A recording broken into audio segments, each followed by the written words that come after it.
हरे राम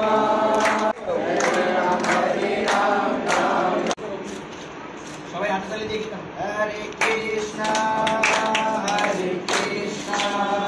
দিন শ্রী শ্রী রাধা গোবিন্দের ঝুলনযাত্রা মহোৎসব অনুষ্ঠিত হয়ে আসছে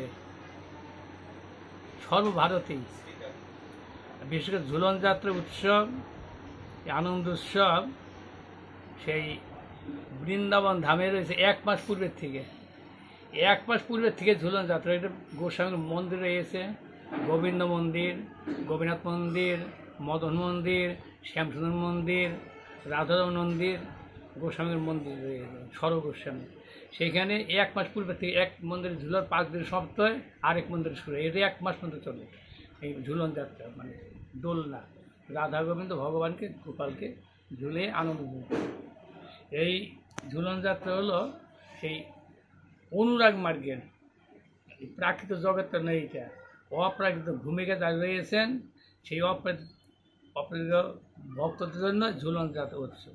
এর অন্তরে অন্তরে মিলিত হয়, অর্থাৎ ভক্তভাবে মিলিত। ভক্ত সেই ভক্তকে ভগবানের তো যার জীবনটা অর্পিত হবে, ভগবানের সমবেত জীবন।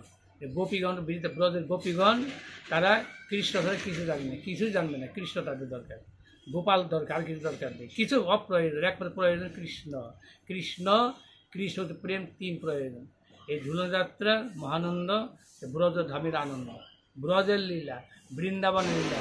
বৃন্দাবনে ভগবান শ্রীকৃষ্ণ রাধারানীর সঙ্গে মিলিত হলেন।